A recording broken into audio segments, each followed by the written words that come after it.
উনি কীর্তন বাজাচ্ছেন।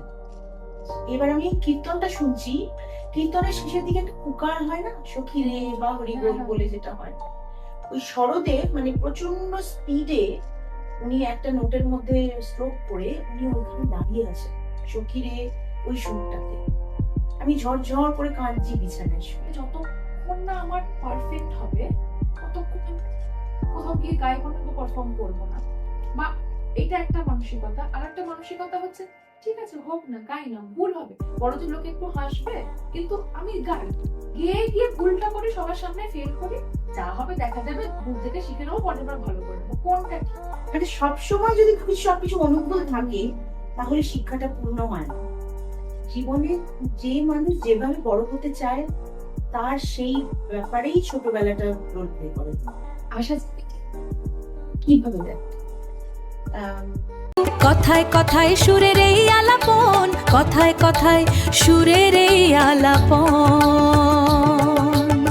নমস্কার, আপনারা দেখছেন এমএলএ প্রেজেন্টস কথায় কথায়, আর আরো একটা নতুন এপিসোড নিয়ে হাজির হয়ে গেছি আমি কৃতি। তবে আজকের এপিসোডটা কিন্তু শুধুই নতুন বলে দাগিয়ে দেওয়া যাবে না, কারণ আজকের এপিসোডটা এমএলএ প্রেজেন্টস কথায় কথায়ের জন্য এবং সর্বোপরি আমার জন্য ভীষণ ভীষণ স্পেশাল। কারণ আজ আমি এমন একজন মানুষের সাথে আড্ডা দিতে চলেছি যাকে পরিচয় করে দেওয়ার ধৃষ্টতা তো আমার ডেফিনেটলি নেই, এবং তাকে পরিচয় করে দেওয়ার অ্যাকচুয়ালি দরকারও পড়ে না। কারণ তাকে দেখলে বা তার নাম শুনলে আপনারা সমস্তটা জানতে পারবেন, বুঝতে পারবেন। তবে খুব আদরের জায়গা থেকে এইটুকুই বলা যে তার সঙ্গীত, তার জীবনবোধ, তার সারল্য, তার মানুষকে আপন করে নেওয়ার ক্ষমতা, এই সবকিছু মিলিয়ে তিনি অনন্যা। তিনি আর কেউ নন, আমাদের আজকের অতিথি শ্রীমতী রেশমি চক্রবর্তী। নমস্কার কাকিমা, তোমাকে অনেক অনেক স্বাগত। আর আমি যে মানে এই যে তোমার সাথে এইভাবে আড্ডা দেবো, এবং সেটা যে মানে ইউটিউবের মতো একটা প্ল্যাটফর্মে রেকর্ডেড থাকবে, এটা তো মানে আমার কাছে মানে অভাবনীয় একটা বিষয়। তোমাকে অনেক অনেক ধন্যবাদ এখানে আসার জন্য। আড্ডাটা শুরু করব, কিন্তু তার আগে একটু দর্শকদের সাথেও কথা বলে নিই। সেটা হচ্ছে যে পাশাপাশি আপনাদের সকলকে ধন্যবাদ, কারণ আমাদের এই পথ চলা শুধু সবে সবে শুরু হয়েছে, কিন্তু আপনারা অলরেডি কিন্তু আমাদের অনেক সাপোর্ট করেছেন। যদি এখনো আমাদের ইউটিউব চ্যানেল সাবস্ক্রাইব না করে থেকে থাকেন, তাহলে প্লিজ আমাদের যে সাবস্ক্রাইব বাটনটা রয়েছে সেটা প্রেস করে পাশে থাকা বেল আইকনটা ক্লিক করে দেবেন। তাহলে কি হবে, ইউটিউব দায়িত্ব নিয়ে আমাদের নতুন ভিডিও যখন আপলোড হবে আপনাদের কাছে নোটিফিকেশন পাঠাবে। এবং আপনাদের জন্য এটা কিন্তু পুরোপুরি বিনামূল্যে ফ্রি একটা জিনিস, কিন্তু আমাদের জন্য কিন্তু এটা অনেক বড় একটা মোটিভেশনের কাজ করে। তাই প্লিজ একটু সাবস্ক্রাইব করে দেবেন, একটু 1 মিনিট সময় নিয়ে। কাকিমা, ফর্মালি কিভাবে শুরু করবো আমি জানি না, তাও কিছু প্রশ্ন আমি মনের মধ্যে ভেবে রেখেছি তোমাকে জিজ্ঞেস করবো, কারণ সেগুলো বেসিক্যালি প্রশ্ন থেকে আমার মনের কিছু ডাউটস, বা কিছু ডাউটস বলবো না, প্রশ্নই আর কি, যেগুলো তোমাকে তোমার মত আমি জানতে চাইবো। প্রথম কথায় আসি যে ছোটবেলা, ছোটবেলা কি সত্যি সত্যি একটা মানুষের বর্তমান যে ক্যারেক্টার সেটাকে শেপ করার পরে, এবং পার্টিকুলারলি তার মিউজিককে শেপ করার জন্য খুব ইম্পর্টেন্ট একটা রোল প্লে করে বলে তোমার মনে হয়? জীবনে যে মানুষ যেভাবে বড় হতে চায় তার সেই ব্যাপারেই ছোটবেলাটা রোল প্লে করে। যে যেটাই করতে চায়, মানে এটা শুধুমাত্র মিউজিকের মধ্যে আবদ্ধ থাকছে না বিষয়টা, যেহেতু মানুষের জীবন। যে যে আর্মিতে যোগ দেবে তার যদি ছোটবেলাটা ওরকম পরিবেশে বড় হয় তাহলে সে অনেক ভালো আর্মি হবে। আবার যদি কেউ স্পোর্টসে, সচিন তেন্ডুলকর যদি গরমে, মুম্বাইতে যখন প্রচন্ড গরম পড়ে, সকাল 6টা থেকে রাত, কখনো কখনো রাত 9টা পর্যন্ত, 8টা পর্যন্ত একটা মানুষ মাঠে ওই গরমের মধ্যে, উপরে সূর্য, নিচে ঘাম, ক্লান্তি, এইটা যদি তার কোনো একদিন মনে হতো যে অতিরিক্ত পরিশ্রম হয়ে যাচ্ছে, তাহলে ভারতবর্ষেও সচিন তেন্ডুলকরের মতো একজন বিশ্ব মানের, মানে 1 নম্বর ক্রিকেটারকে, 1 নম্বর স্পোর্টস পার্সনকে হারাতো। তাহলে তার ওটা মনে হয়নি, তার একদিনও মনে হয়নি যে আমি টায়ার্ড হয়ে গেলাম। যেহেতু তিনি আবার মানে ছোটবেলার কথা বলছি, বাড়ি ফিরে গিয়েই আবার পরদিন সকালের জন্য তৈরি হয়ে গেছে একটা বাচ্চা, সেই তো পরে সচিন তেন্ডুলকর হচ্ছে। তো সেটা কি তার মানে ওই পরিবেশটা ছিল বলেই তার মনে হয়? একেবারেই তাই, একেবারেই তাই। এবং পরিবেশটা দুরকম ভাবে কাজ করে। খুব ছোটবেলায় খুব অনুকূল পরিবেশ লাগে, আর একটু বড় হয়ে না একটু প্রতিকূল পরিবেশ লাগে, আমার এটা মনে হয়। আচ্ছা, মানে সবসময় যদি সবকিছু অনুকূল থাকে তাহলে শিক্ষাটা পূর্ণ হয় না।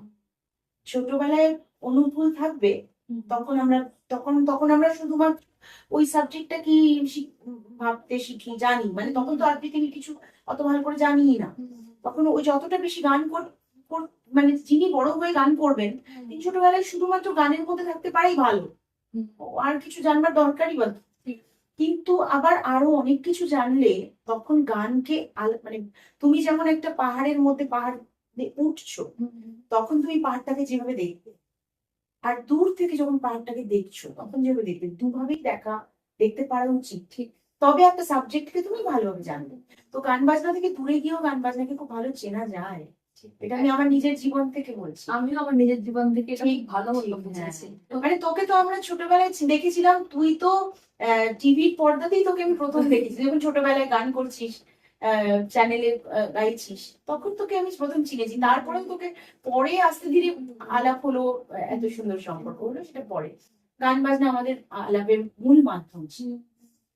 তো আমার কাছে মনে হয় যে এই বড় হওয়াটা তুই নিজেও দেখবি, বা আমি নিজে তো ভীষণভাবে দেখেছি, সকলের ক্ষেত্রে দেখেছি, যারা একটু একটু বেশি আহ বাধা প্রাপ্ত হয়, তারা যদি যদি তাদের ভেতরে সেই টেন্ডেন্সি থাকে, তাহলে তারা বাধাটা অতিক্রম করার পর অনেকটা এগিয়ে যায়, অনেকটা। আচ্ছা, তাহলে তোমার ছোটবেলাটা কিরকম ছিল? শুধু গানের মধ্যে ছিল। আচ্ছা। কারণ গান ছিল বাড়ির মধ্যে সবাই মিলে একসাথে, কারণ আমি মামা বাড়িতে বড় হয়েছি। আচ্ছা। আর রেডিও আমার জীবনে একটা খুব বড় রোল প্লে করে, কারণ রেডিওতে না তখনকার সময়টা অন্যরকম ছিল, যেহেতু এখন একটা ফোন আছে, সব রকম চাইলে আমি দেখতে শুনতে পাই। টিভি চ্যানেলস তো মানে অগুন্তি, তোমার অপশনস অনেক বেশি। তখন তো টিভিটাও, মানে আমি একটু বড় হওয়ার পর টিভি পেলাম। আচ্ছা। আর অনেকটা বড় হওয়ার পর টিভি দেখার অধিকার পেলাম, মানে ও আচ্ছা। কমিশনটা তো প্রথমে ছোটবেলায় ছিল না। আচ্ছা। খেলা এবং এই সমস্ত জিনিস দেখবার সুযোগ ছিল, বাকি আর নয়। রেডিওটা যার জন্য সারা দিন রাতের মানে সঙ্গী ছিল, এবং রেডিও মানে বড় রেডিও, জানিস, এই আচ্ছা। টেবিলে রাখার মতো এরকম হ্যাঁ, বড় যেগুলো আগেকার দিনে। হ্যাঁ। তো সেই রেডিওতে মানে আমার সব রকম অনুষ্ঠান আমার মনে পড়ে। আমি কৃষি কথা থেকে শুরু করে কিছু বাদ দিই, মানে সব শুনতাম। সাউন্ড যেভাবে আসছে সেটাই আমার ভালো লাগছে, এরকম একটা ব্যাপার। প্লাস ওই একটা তো বিবিধ ভারতীর একটা প্রচন্ড টান ছিল, হিন্দি ফিল্ম সংস। আচ্ছা। তারপর সন্ধ্যেবেলা তুমি বাংলা গান শুনতে পাবে।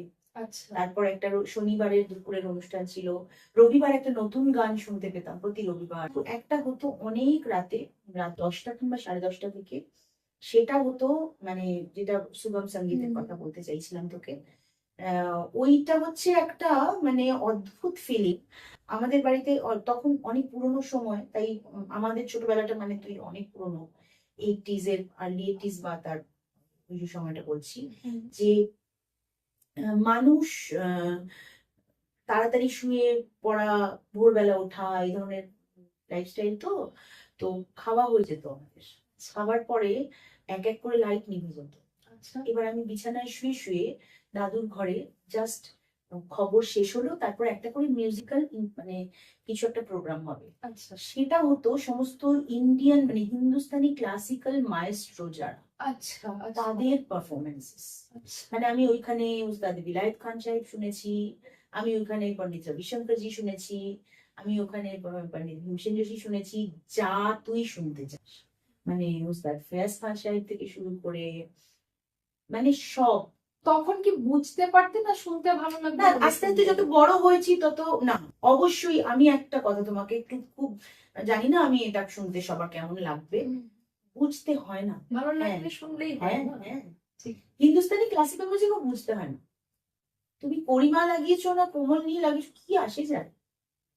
আলী আকবর খান সাহেব আমাদের মানে আমি সবকটা লোকের নাম বলবো, মানে পান্নালাল ঘোষের মিউজিকটা কিভাবে ভেতরটা মোচড় দিয়ে টেনে নিয়ে চলে যায়, মানে তারপরে তো বেশ কিছুদিন আর আমি আমাতে নেই, ব্যাস আর কি লাগবে, মিউজিক তো ওটাই।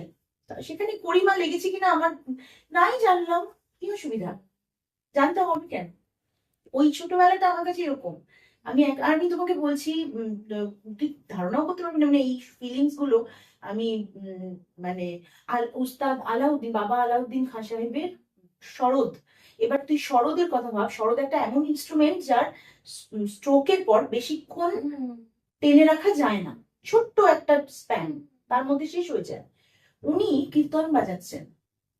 এবার আমি কীর্তনটা শুনছি, কীর্তনের শেষের দিকে একটা পুকার হয় না, সখী রে বা হরি বল বলে যেটা হয়, ওই সরোদে মানে প্রচন্ড স্পিডে উনি একটা নোটের মধ্যে স্ট্রোক করে উনি ওইখানে দাঁড়িয়ে আছেন সখী রে ওই সুরটাতে।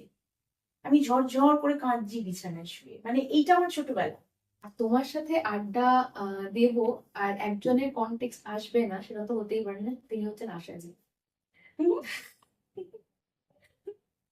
তো মানে আশাজিকে ঠিক কিভাবে দেখতে? মানে আমি ওনার পা, উনি যেখানে যেখানে পা ফেলে গেছেন ওই পা গুলো খুঁজি, আচ্ছা, ওখানে আমি পা ফেলবো, দ্যাটস ইট। মানে উনি কোথায় গেছেন এটা আমার জানবার দরকার নেই, মানে উনি কি কি অ্যাচিভ করেছেন সেটা আমার কাছে জাস্ট ম্যাটার করেনি, কোনোদিন করেনি। আমার কাছে ম্যাটার করেছে ওনার লড়াইটা। এবং আমি সবসময় সবাইকে বলেছি যে আমার অদ্ভুত লেগেছে যে এইভাবে কেউ জীবন কাটাচ্ছে। হ্যাঁ, মানে অনেক, আমি এখানে একটা জরুরি কথা সবাইকে বলার আছে, সেটা হচ্ছে অনেক ভালো মন্দ সব রকমই শোনা যায় আমার সঙ্গে, তাই না? মানে ভালো মন্দ মন্দ কথাও তো কত আছে। আমি না মন্দ কার সম্পর্কে নেই বলতো, মানে সবাই, তুই যদি কান পেতে শুনিস তুই তো সবার সম্পর্কে কিছু না কিছু মন্দ পাবি। তো রবীন্দ্রনাথ সম্পর্কে তো কত কত পাতা লেখা হয়ে গেছে, তাই না? মানে যারা পড়েছেন তারা জানেন যে কি কি না লেখা হয়েছে। তো আমি না ওইটাতে ইন্টারেস্টেড নই, কারণ আমার নিজের ভেতরে এত মন্দ, মানে এত মন্দ আমার ভেতরে, এত খারাপ, যে আমি না আর নতুন করে আরেকজনের খারাপটা আমি মাথায় ঢোকাতে চাই না। হ্যাঁ, ওরকম একজন মানুষের তুমি ভালোটা যদি দেখা শেষ করতে পারো তবে না গিয়ে খারাপের দিকে চোখটা যাবে। ভালোটাই তো শেষ না মানে না, অনেকের পয়েন্ট অফ ইন্টারেস্ট থাকে যে উনি এরকম কাজ কেন করলেন, তেমন কেন করলেন। আমি ওইটা বুঝতেই পারি না, মানে আমি নিজে এত বাজে যে কারোর থেকে নেওয়ার সময় আমি তোর মধ্যে যেটা তোর সব থেকে ভালো লাগছে আমার, আমি ওইটাতে ভর্তি হয়ে যেতে চাই আজকে। বা যখন যেখানে যাচ্ছি সেখান থেকে যেই ভালোটা পাচ্ছি ওইটাতে আমি নিজেকে ভর্তি করার চেষ্টা করি, কারণ আমার নিজের মধ্যে প্রচুর খারাপ, তাই আমি ভালোগুলো চাই, আমি কোনো নিতে পারি না। রেজিলিয়েন্স পার্সনিফাইড বলে যদি কিছু হন সেটা বোধহয় আশাজি। একদম, কারণ সব কিছু মানে পান নিয়ে এরকম শখ তো খুব কমই আছে, মানে সন্তান শখ পেয়েছে, ওইখানে প্রসঙ্গটা শেষ হয়ে যায়। মানে তারপরেও একটা মানুষ 90 বছর বয়সে দাঁড়িয়ে স্টেজে পারফর্ম করছেন, কি করে করছেন, কি শক্তিতে করছেন এবং ওই লেভেলের পারফরমেন্স করছেন, কি করে করছেন আমি জানি না। মানে দুটো দিক বলবো, মনটাকে আবার ফিরিয়ে আনা আমি ওনার কাছ থেকে শিখছি প্রত্যেকদিন। যখনই আমি কোনো সমস্যায় পড়ে গেছি জীবনে, আচ্ছা এত বড় কষ্ট প্রথম জীবনে একটা বিয়ের পরে শ্বশুর বাড়িতে যে যে যে আদর, ওনার মতো গুণী মানুষের যে আদর আপ্যায়ন পাওয়ার কথা ছিল সেটা উনি পাননি। এই না পাওয়াটার জন্য ওনার কোন গানটা এমন আছে যে গান শুনলে বোঝা যায় যে উনি গানের মধ্যে ছিলেন না। তারপরে তিনটে সন্তান জন্মেছে, এরকম একটা মানে স্টেজে সব মায়েরা জানেন, মায়েরা জানেন যে একটা বাচ্চা জন্মানোর 15 দিন আগে বা 1 মাস আগে শ্বাসের কি অসুবিধা হয়, কারণ তখন জায়গা পাওয়া যাবে, ফুসফুসে ডায়াফ্রামটা পুরোপুরি এক্সপ্যান্ড করতে পারে না। এরকম একটা সিচুয়েশনে একটা মা ভিড় ট্রেনে করে গিয়ে স্টুডিও গিয়ে গান গাইছেন। আমি একটা গান এরকম, আমি তো প্রচন্ড রিসার্চের মতো করে ওনার গান শুনেছি বহু বছর ধরে, আমি এরকম একটা গানও খুঁজে পাইনি রে যেই গানটাতে এইটা বোঝা যাচ্ছে যে এইটা তার মানে আশাজি নিশ্চয়ই এই বাচ্চা জন্মাবার 1 মাস আগে গিয়েছিলেন। তাহলে এই নিখুঁতটা কি করে হলো? আমারও প্রশ্ন। তার মানে উনি নিজের সঙ্গে নিজে এত বড় যুদ্ধ করতে পেরেছেন যে আমার অসুবিধে হবে লোকে জানবে না। আমি এইটার ফ্যান, জাস্ট আমি এটাকে শিক্ষা মনে করি যে আমার অসুবিধে হতেই পারে, আমার তোমার ব্যক্তিগত জায়গা, আমার শরীরের কষ্ট বা আমার মনের কষ্ট, কিন্তু আমার কাজে সেটা ধরা পড়বে কেন? তাহলে তো আমি ওইখান থেকে মানে আমার তো স্ট্যান্ডার্ডটাই নেমে গেল। এই তারপরে এই বুড়ো বয়সের এই ঘটনাটা তো আমি আমি আমি থমকে গেছিলাম জাস্ট যখন আমি শুনলাম যে ওনার মেয়ে এরকম ভাবে চলে গেলেন এবং এত খারাপ ভাবে মৃত্যুটা, উনি ওর মেয়ে সুইসাইড করেছিলেন এবং নিজের মেয়েকে এরকম অবস্থায় দেখা, এবং উনি ডিপ্রেসড ছিলেন অনেক দিন ধরে, মেয়ে আর কি, বর্ষাজি। তো এই অবস্থায় একটা মানে নিজের মেয়েকে দেখা এবং তারপরে তার চলে যাওয়া, সেটা একটা বয়স্ক মায়ের ক্ষেত্রে কিরকম লাগে। আর উনি যেরকম সংসারী মানুষ, ওনাকে যেরকম দেখেছি মানে সবকিছুর মধ্যে জড়িয়ে থাকতে, তো সেইটা আমার কাছে আমি আমি খালি অপেক্ষায় ছিলাম যে কি হবে এরপর।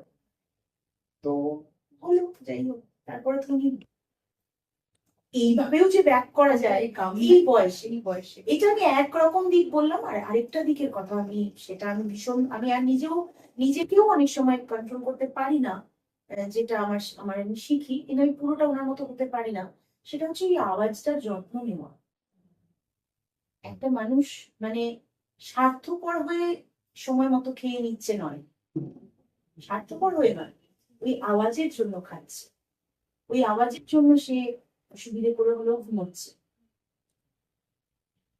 আওয়াজের যত্ন করার জন্য হয়তো নিজের আদারওয়াইজ যত্ন নিচ্ছে। আচ্ছা, এবার একটা কথা বলো, এটা আমার খুব খুব মনের একটা প্রশ্ন, যে ছোটবেলা থেকে শুনে আসছি যে ইন্ডিয়ান ক্লাসিক্যাল মিউজিক শিখলে গলা খুব সুন্দর তৈরি হয় এবং আমরা যে কোনো ধরনের গানও অ্যাটেম্প করতে পারি। এবার এই যে আশাজির যে আমরা ডাইভার্স গান শুনি আর কি, মানে একদিকে যেমন আমরা পিয়া তো আজা বা শুভ শুভর মতো গানগুলো শুনছি, অন্যদিকে উমরাও গান শুনছি, তো এই যে এতটা ডাইভার্স, যারা ক্লাসিক্যাল মিউজিক প্র্যাকটিস করছেন অত ক্লাসিক্যালি পারফর্ম করছেন, তো তাদের মধ্যে তো এই ভার্সিটিটি সবার মধ্যে আমরা দেখতে পাই না। তাহলে ঠিক কি করলে এইরকম ভার্সিটিটি আসা সম্ভব? এটা কি শুধুই ক্লাসিক্যাল মিউজিকের কামাল, নাকি এটা আসাদের কোনো স্পেশাল ট্যালেন্ট, কি কিভাবে তুমি ব্যাখ্যা করবে? আমার যতটা আমার ধারণা, আমি যতটুকু জ্ঞান আমার হয়েছে সেই অনুযায়ী বলছি, আমি চেষ্টা করছি বলবার। ক্লাসিক্যাল শব্দটা শুধুমাত্র হিন্দুস্তানি ক্লাসিক্যাল মিউজিক ভাবলে চলবে না। পাশ্চাত্যের যে ক্লাসিক্যাল মিউজিক হয় সেটা, সেটার থেকে তুই ওই সুপ্রানো, অল্টো, তোর ভয়েসের মানে ভোকাল ট্রিটমেন্ট গুলো যেগুলো আমরা বদলে বদলে নিতে পারি। কেউ বাসে গায়, ওখানে তো কয়ারে যারা গায় শুধু বাসে গায়, আর কোথাও আর তার গলাই খোলে না, সে সেই প্র্যাকটিসটাই করে যাতে তার বাসটাই শুধুমাত্র বেরোবে এবং সব থেকে ভালো বেরোবে। সুপ্রানো আর্টিস্ট হয়, তিনি শুধু সুপ্রানো গান, তিনি নর্মাল গলায় কখনো গানই করেন না, তিনি সুপ্রানোটাই গান, ওটার আলাদা করে প্র্যাকটিস করে। তো সেটা একটা ক্লাসিক্যাল মিউজিক। এরকম ভাবার কোনো কারণ নেই যে শুধুমাত্র রাগ সঙ্গীতটাই ক্লাসিক্যাল, তা নয়। জ্যাজ মিউজিক মানে ওই যেগুলো ইউরোপে আমরা শুনি অনেক অনেক পুরনো, সেখানেও ক্লাসিক্যাল মিউজিক আছে। তো ক্লাসিক্যাল মিউজিক শিখলে ভার্সেটাইল হওয়া যায়, এটা সত্যি কথা।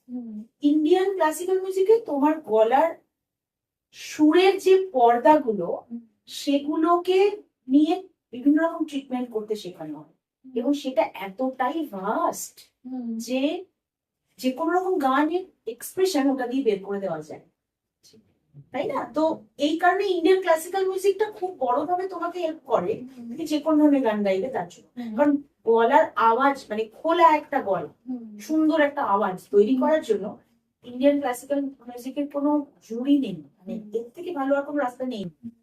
আরেকটা খুব বড় কথা, যেটা সবাই হয়তো অতটা গভীরে গিয়ে জানি না, আমি যারা করেন তারা জানেন, যারা করেন না তারা তো বুঝতে পারবে না, তাদেরকে বোঝানোর জন্য বলছি। মানে যারা ইন্ডিয়ান ক্লাসিক্যাল মিউজিক সঙ্গে যুক্ত নন, তিনি শুধু শুনতে ভালোবাসেন, তাদের ক্ষেত্রে বলছি যে খেয়াল, খেয়াল শব্দটার মানে হচ্ছে খেয়াল, মানে আমরা বলি খেয়ালি পোলাও, মানে নিজের নিজের মন থেকে ইমাজিনেশন।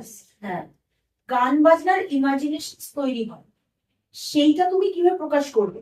নতুন একটা সুর, মানে তুমি জানলে নিরে গামা ধা এইভাবে যেতে হবে, নিরে গামা ধানি বলতে হবে, নিরে গামা নিসা রে গা মাপা ধানি বললে যেমনটা শুদ্ধ হলো না। এই যে তুমি একটা নিয়মে বেঁধে দেওয়া হলো, এর মধ্যে তুমি খেয়াল তোমার প্রকাশ করলে, তোমার ইমাজিনেশন প্রকাশ করলে, তাতে কি হলো, তুমি প্রায় আধ ঘন্টা বা 1 ঘন্টা ধরে তোমার নিজের ফিলিংস গুলো ওই নোট গুলোর মধ্যে দিয়ে বোঝাবার চেষ্টা করছো। তো এটা তো তুমি মিউজিক কম্পোজ করা, কাইন্ড অফ, তাই না? যিনি ধ্রুপদ গান করেন বা যিনি খেয়াল পারফর্ম করেন, তিনি তো আসলে একজন কম্পোজার।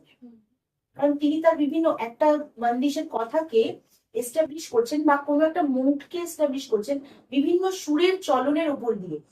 তো এটা তো একটা বিশাল বড় শিক্ষা। আচ্ছা, এখন যারা ছোট ছোট বাচ্চারা শেখা শুরু করছে, পথ চলা শুরু করছে, এরকম অনেক বাচ্চাকে তুমি নিজেও ট্রেন করো, তো তাদের উদ্দেশ্যে বা তাদের মা বাবারা যদি দেখেন, তাদের উদ্দেশ্যে কি মানে কিভাবে শুরু করা উচিত বা কিভাবে এগোনো উচিত যদি একটু বলো। আমার তো এক নম্বর যেটা মনে হয় যে গান করতে চাইছেন যিনি বা যেই কারোর বাচ্চাকে গান করানোর ইচ্ছে হয় বাবা মায়ের, বা তারা যদি টের পান যে বাচ্চার মধ্যে সেই ইন্টারেস্টটা আছে, তাহলে সবার আগে যেটা করা উচিত শোনানো উচিত। বাচ্চার 7-8 বছর নয়, তার অনেক আগে থেকে, মানে তার তখন বোধ হয়নি তখন থেকে তাকে শোনানো উচিত। এবং শোনানোটা কখনোই বাবা মার পছন্দের গানগুলো নয়, আচ্ছা, শোনানো উচিত ও তো পৃথিবীতে জন্মেছে, হতে পারে বাবা মায়ের কোলে, কিন্তু ওর তো লাইফটা সারা পৃথিবীতে সামনে গোটা বিশ্ব জুড়ে হওয়া উচিত। তাহলে সেক্ষেত্রে গোটা বিশ্বের যত গান আছে সেগুলো শোনানো উচিত। আচ্ছা, আচ্ছা। একটা বাচ্চাকে বুঝিয়ে দেওয়া উচিত যখন সম্পূর্ণ বোধ তৈরি হয়ে যাবে, তখন যেন তার কাছে অবাক কোনো এরকমও কিছু হয় এটা যেন তার মধ্যে না থাকে। আচ্ছা, সে জেনে নেবে যে সব রকম হয়। এটা হচ্ছে প্রথম স্টেপ। দ্বিতীয় হচ্ছে ভালো, যদি সে তার মধ্যে গাইবার ইচ্ছেটা যদি বাবা মা দেখতে পান, তখন তাকে ঠিকঠাক একটা ভালো কারোর কাছে ট্রেনিং দেওয়া উচিত। এবং সেক্ষেত্রে অবশ্যই আমি খুব জোরদার ভাবে বলবো ক্লাসিক্যাল মিউজিকই করা উচিত। শেখার জায়গাটা খুব স্ট্রিক্টলি ক্লাসিক্যাল হওয়া উচিত, কারণ তাতে তাড়াতাড়ি অনেকটা রাস্তা পেরিয়ে যাওয়া যায়। এটাই। আর দেখ, আরেকটা ছোট ছোট কিছু জিনিস আছে যেগুলো অনেক বড় বয়সে কাজে লাগে। যেমন আমরা ছোটবেলায় রবীন্দ্রসঙ্গীত শিখেছিলাম, রবীন্দ্রনাথের গানের কথা খুব গভীর, এটা যে কেউ বলবে, কিন্তু গানের কম্পোজিশন গুলো কি গভীর সেটা তো যত বয়স বেড়েছে জানতে পেরেছি।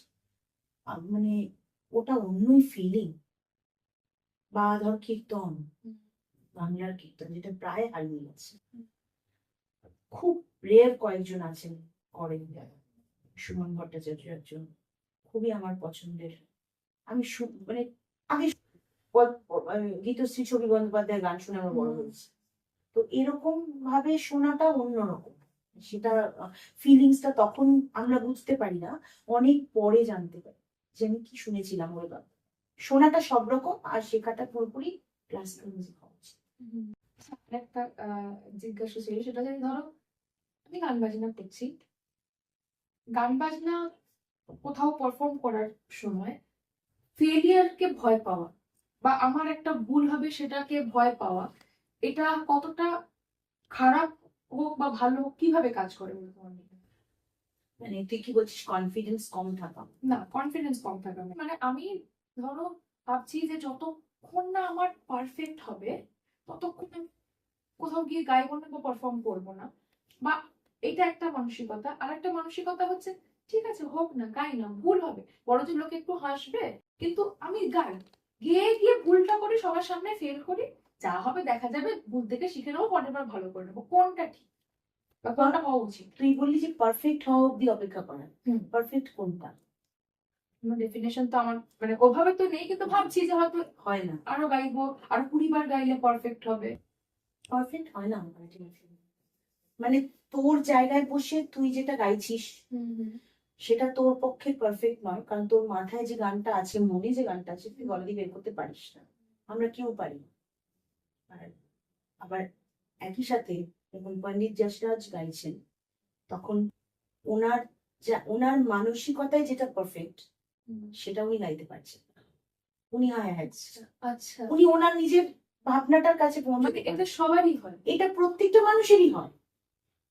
আমি উস্তাদ জাকির হোসেন জির একটা ইন্টারভিউ দেখছিলাম, যে উনি বলছেন যে আমি ওই তবলাটা ওই ভিড়ে দুটো হাতের মধ্যে ঢুকিয়ে এইভাবে তবলাটা নিয়ে এই হাতে ওই বায়াটা এইভাবে নিয়ে তবলাটের হাতে ঝুলিয়ে উনি স্টেজে ঢোকেন, ওনার নিজের হাতে তবলা নিয়ে ক্যারি করে উনি ঢোকেন, তারপর এনে হ্যাঁ, হ্যাঁ। ওটাকে গুছিয়ে রেখে একদম উনি কাউকে ধরতে দেন না, উনি ই করেন, মানে নিশ্চয়ই ধরতে দেন কিন্তু ওটা ওনার হ্যাঁ, হ্যাঁ, ভালো মানে লাগে, ওটা stage এর style। ভাগটা। উনি নিজে ওইভাবেই ঢোকেন স্টেজে।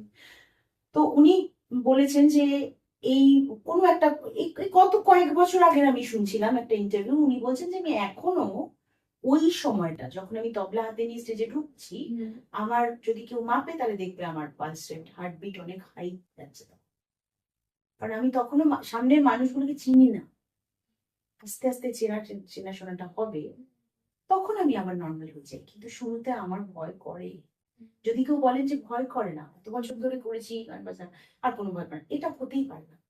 তো ভয়টা না বেসিক্যালি যার রেসপেক্ট আছে তার ভয় করবেই, কারণ পারফেক্ট তো হওয়া যায় না। তুই পারফেক্টের আগেই তোকে লোকের কাছে পৌঁছতে হয়, যে কোনো মানুষকে, যে কোনো আর্টিস্ট, তার কাছে যেটা পারফেক্ট তিনি সেখানে পৌঁছতে পারেননি, আর এটা কেউই পৌঁছতে পারে না। তাহলে কারণ মেন্টাল ইমেজটা একটু বেশি ডেভেলপ হয় হয়ে যায়, কারণ তুই গলাটা যত তৈরি করলি তোর মনটা তো আরো একটু এগিয়ে গেল, আচ্ছা, তোর ইমাজিনেশন আরো বেড়ে গেল, আরো একটু ডিপ হয়ে গেল, তুই গলাটা আরেকটু তৈরি করলি তখন ওইটা আবার আরেকটু বেড়ে গেল।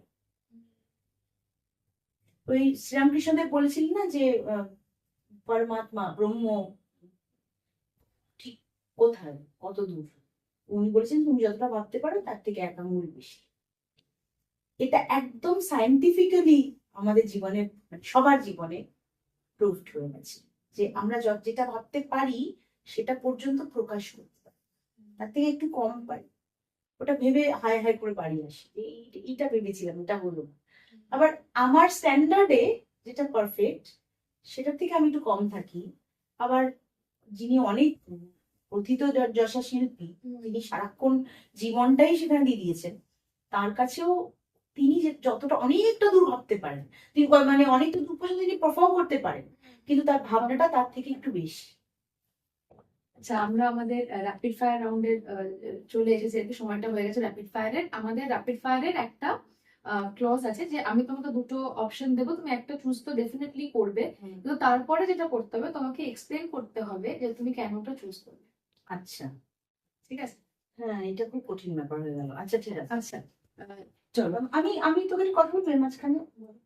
আমার ভালো লাগে সেটার বেসিক্যালি কোনো কারণ হয় না, অনেক সময় হয়ও। আচ্ছা ঠিক আছে, okay. আচ্ছা, দেখো না ভালো লাগে, যদি সেরকম কোনো কারণ না থাকে থাকে তাহলে বলবো, ঠিক আছে।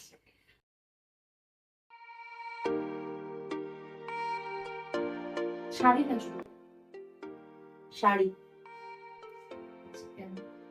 সব দিক থেকে ভালো লাগে, মানে পরতে ভালো, দেখতে ভালো, আর অনেক বছরের একটা লেগাসি। আচ্ছা, মানে আমি একটা শুধু ড্রেস পরছি সেটা নয়, আমি একটা সংস্কৃতিকে পড়ছি, এটা শেষ ব্যাপার। থ্যাংক ইউ, এটা আমার খুব মানে একটা শিক্ষণীয় বিষয় হলো। এরপর থেকে যখনই আমার শাড়ি পরতে খুব কষ্ট এবং খুব বিরক্তি লাগবে, আমি তোমার এই কথাগুলো মনে রাখবো। তুমি জিজ্ঞেস করতে কমফোর্টেবল কোনটা, তাহলে আমি বলতাম যে চুড়িদার। আমারও কিন্তু সবসময় শাড়ি পরতে ভালো লাগে না, আচ্ছা, কিন্তু আমার চয়েসটা অবশ্যই শাড়ি। একটু খাবারের দিকে যাচ্ছি, আর এখন তো আমের সিজন, তো সেজন্য আম নিয়ে একটা প্রশ্ন, হিংসা কোন জানে? হিমসাগর, আমি শ্যামনগরের মেয়ে, আমি হিমসাগরের বনে আম বাগানে জন্মেছি এবং বড় হয়েছি, আম আমাকে লালন পালন করে বড় করেছে, তো আমি হিমসাগর ছাড়া কাউকে চিনিই নি এখনো। আচ্ছা, এবার বলো যে ধরো বেড়াতে যাচ্ছ, একটা বিশাল বড় গ্রুপ গেলে বেশি আনন্দ পাবে, নাকি তোমার খুব ইন্টিমেট যারা ক্লোজ ফ্যামিলি মেম্বার তারা গেলে বেশি আনন্দ? দুটো আলাদা আনন্দ, তো তাই চয়েস করতে পারছি না। আমার ইন্টিমেট মানুষরা গেলে আমি ভীষণ আনন্দ পাই, ওটাতে আমি হয়তো প্রথম চয়েস ওটাই করবো, কিন্তু সবাই মিলে যাওয়ার যে আনন্দ আমি সেটাও মিস করতে চাইবো না, সেটাও চাই, মানে দুটোই চাই আর কি। ঠিক। আচ্ছা, এবার বলো সেতার না বায়ু কোনটা তোমার শুনতে বেশি ভালো? সেটা কেন? হয়তো বা ছোটবেলা থেকে একটু বেশি শুনেছি বলে হতে পারে। আচ্ছা, তাহলে মধ্যে যেটা সব থেকে বেশি পছন্দ করি সেটা হচ্ছে চিকারির তালগুলো। ওই একটা রিনরিনে ব্যাপার, ওইটা কিন্তু আবার একটা ভয়ানক রিনরিনে দুঃখ হওয়ারও ফিলিং ও দেয়। ভেতরটা নাড়া দেওয়া বলতে দেওয়া, হয়। হ্যাঁ হ্যাঁ, নাড়া দেওয়া, একদম একদম। আচ্ছা, এইবার একটা কঠিন প্রশ্ন, এবং এটাই শেষ প্রশ্ন। অজয় আতুল না বিশাল শেখর? খুবই কঠিন প্রশ্ন, অসম্ভব কঠিন প্রশ্ন। তবে হট করে মুখ থেকে বেরোলে অজয় আতুলটা বেরোবে। কারণ বিশাল শেখরের ক্ষেত্রে আমি বিশাল দাদলানির গাওয়া গানগুলো আমার ভীষণ পছন্দ। ওনার মতো একজন গায়ক আমি মানে খুব কম দেখতে পাই বলতে হবে। আর ওদের কম্পোজিশন গুলোর মধ্যে বেশ কিছু কম্পোজিশন এক্ষুনি খুব পছন্দের মতো বলে দিতে পারবো, কিন্তু অজয় আতুলের মধ্যে একটা কিছু আছে যেটা ওই সবকিছু মিলিয়ে খুব ফোক মিউজিককে নিয়ে গিয়ে একটা ইউরোপের শহরের মধ্যে রেখে দেওয়া, এরকম ধরনের একটা ফিলিং পাই ওনার কাজ, ওদের দুজনে। মানে এত সম্ভব সুন্দর একটা এক্সপ্লেনেশন দিলে তুমি। হ্যাঁ, আমার ওরকম লেগেছে। এত ভালো লাগছে রাধিমা, থ্যাংক ইউ সো মাচ। এবং আমাদের তোমার গানে গানে একটা আজকে অনুষ্ঠান আমি শেষ করব, কিন্তু তার আগে একটা ছোট্ট আমাদের একটা সার্টিফিকেট থাকে। আচ্ছা, সবার জন্য আর কি। অনেক শুভেচ্ছা তোকে, তোর পুরো টিমকে, এই অনুষ্ঠানকে। কারণ এত সুন্দর করে কথা বললাম, এভাবে আমি নর্মালি এখনো পর্যন্ত মানে বলবার মতো, তুই যে পয়েন্ট গুলো, তুই যে গানের যেহেতু তুই নিজে একজন গায়িকা, সেখানে তোর দেখাটা শোনাটা প্রশ্নগুলো একদম সেরকমই গভীর, যার জন্য এটা আমার মনে হয় মানুষের অনেক কাজে লাগবে। কারণ এই জায়গাগুলো আলোচনা হওয়াটা খুব দরকার। আমি বলে না, এটা অনেকের সাথে এই আলোচনাগুলো হবে। সবচেয়ে বড় কথা হচ্ছে যে তুমি যেভাবে এইগুলোর উত্তর করতে পারলে হয়তো সবাই পারবেন না, তো সেই কারণেই মনে হয় সেটা জানি না, হয়তো আমার থেকেও ভালো পারবেন, আমাদের পারে। যাই হোক, সেটা একটা কন্ট্রোভার্সিয়াল টপিক, কিন্তু মানে আমার মানে কিভাবে তোমাকে ধন্যবাদ দেওয়ার কোনো ভাষাই নেই আমার কাছে। থ্যাংক ইউ, আমার তরফ থেকেও থ্যাংক ইউ, মোস্ট ওয়েলকাম। ओ बीती ना बिताई रहना, बिरहा के जाई रहना, भीगी हुई आँखियों ने लाख बुझाई रहना, बीती ना बीताई रहना, बिरहा के जाई रहना, भीगी हुई आँखियों ने लाख बुझाई रहना, बीती ना बीताई रहना। Fatima, thank you so much. এবং আমি আশা করছি যে ভবিষ্যতে আবারও এরকম একটা নির্ভেজাল আড্ডা তোমার সাথে দিতে পারবো, সেই আশায় আমি তো রয়েছি, এবং আমার অডিয়েন্সও নিশ্চয়ই সেই আশাতেই আছে পরে কখনো আবার তোমার সাথে এরকম আড্ডা হবে। হ্যাঁ, অডিয়েন্স যদি চায় তাহলে আমি অবশ্যই আসবো, আর অডিয়েন্স যদি না চায় তাহলে আমি এমনি তোর সাথে আড্ডা মারতে আসবো। হ্যাঁ, কারণ আমাদের গান বাজনার কথা এমন মানে একটা ফ্লো আসে যে সেটা শেষ হতে অনেক সময় লেগে যায়, সেটাই বরং ভালো। একদম, খুব ভালো থেকো তুমি। আজকের অনুষ্ঠান এখানেই শেষ করছি, আপনারাও খুব ভালো থাকো। নমস্কার।